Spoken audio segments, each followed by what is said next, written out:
Sir வந்து நமக்கு நிறைய பண்ணிட்டு இருக்காரு. நம்ம செலக்டிவா இந்த ஸ்கூலை வந்து நாங்கள் செலக்ட் பண்ணி கொடுக்கணும்னுட்டு என்னை வந்து ரொம்ப கேட்டுக்கிட்டே இருந்தாரு. போன வாரத்தில் வந்து ஜெரிக்கோ கொடுத்தோம், இந்த வாரத்தில் இங்கே வந்து கொடுத்துருக்கோம். சரிங்களா? நம்ம இந்த மாதிரி கொடுக்கும்போது பயனை அடைஞ்சிக்கணும். எதனால இப்படி கொடுக்குறோம் அப்படின்னா, ரத்த சோகைன்ற ஒரு வியாதி இருக்கு தெரியுமா? ரத்த சோகை, ஹீமோக்ளோபின். அது வந்து உடம்புல வந்து நான் குண்டா தானே இருக்கேன், எனக்கு ரத்தம்லாம் நிறையா இருக்கு அப்படின்னு சொல்லுவோம். அப்படி கிடையாது. உடம்புல இருக்க ரத்த அளவு எவ்வளோன்னு பார்க்கணும்.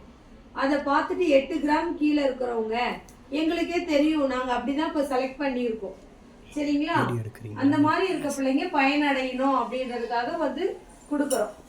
பயன் அடைஞ்சிக்கோங்க. சார் வந்து இதை செய்கிறாரு, அவருக்கு ஒரு தேங்க்ஸ் பண்ணிடலாம் கிளாப் பண்ணி. ஹீமோக்ளோபின் சொன்னேன் இல்லையா, ரத்தத்தின் அளவு, நம்ம உடம்புல இருக்க ரத்தத்தின் அளவு அது வந்து ஆக்சுவலா 10லேருந்து 12 இருக்கணும். நமக்கு 8 கிராம் அப்படி இருந்துச்சு அப்படின்னா உங்களால வந்து எந்த ஒரு வேலையுமே செய்ய முடியாது. கரண்ட் இருக்கு அப்படின்னா அதுக்கு வோல்டேஜ் கம்மியா இருந்தா என்ன ஆகும்? டியூப் லைட்டு, டிவி எல்லாமே வேஸ்டா போயிடும். மினுக்கு மினுக்கணும் ஓவரா லோடு இழுத்து கொடுத்தா என்ன ஆகும்? அந்த டியூப் லைட் வந்து பீஸ் போயிடும், டிவி வந்து வெடிச்சிடும், அந்த மாதிரி ஆயிடும். அந்த மாதிரி தான் நம்ம உடம்புல வந்து ரத்த அளவு வந்து ரொம்ப முக்கியமானது. சரியா? அது வந்து என்னன்னா ஹீமோக்ளோபின்.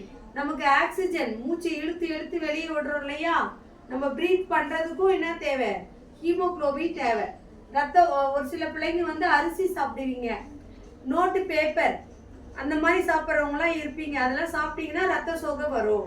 கீரை, காய்கறி, பழ வகைகள், சிகப்பு நிறைந்த காய்கறிகள், ப்ரௌன் கலர்ல இருக்கிறது, வெல்லம், பேரிச்சம்பழம், இதெல்லாம் வந்து நிறைய சாப்பிடணும். சரிங்க? நம்மளால முந்திரி, பாதாம்லாம் சார் தராரு, ஒரு நாள் கிடைச்சிருந்து நம்ம சாப்பிட்டுறோம். இதை நம்ம கடையில வாங்கி சாப்பிட முடியாது.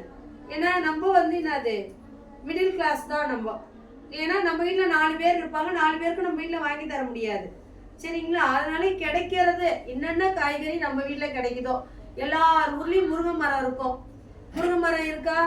அந்த முருங்கைக்கீரையை பறித்து வாரத்துக்கு 2 நாள் சாப்பிடுங்க. அதுல இரும்பு சத்து இருக்கு. இல்லை டீ காஃபிலாம் குடிக்கிறவங்களா இருந்தால் டீ காஃபி குடிக்காதீங்க, அதுக்கு பதில் பால் குடிங்க. அதில் வந்து என்ன இருக்குது? கால்சியம் இருக்குது. போன் நல்லா ஸ்ட்ரென்த் ஆகிறதுக்கு போனுக்கு நல்லது. ஹீமோக்ளோபின் வந்து நம்ம உடம்புல கம்மியாக போயிடுச்சு அப்படின்னா படிக்க முடியாது, விளையாட முடியாது, எதுலேயும் சிந்தனை போகாது. அப்படியே என்ன பண்ணணும்? தூங்கிக்கிட்டே இருக்கணும், நடக்கணுமா படிக்கணுமா அப்படின்ற ஒரு எண்ணம் வந்து உங்களுக்கு வரும். முடி, பெண்களுக்கெல்லாம் முடி நல்லா நீட்டாக வளரும். ஹீமோக்ளோபின். வாரத்துக்கு ஒரு நாள் என்ன சாப்பிட்றோம்? நம்ம என்ன சாப்பிட்றோம்? ஸ்கூல்ல என்ன கொடுக்குறாங்க? சத்து மாத்திரை கொடுக்குறாங்களா? என்ன சவுண்டே காணோம்.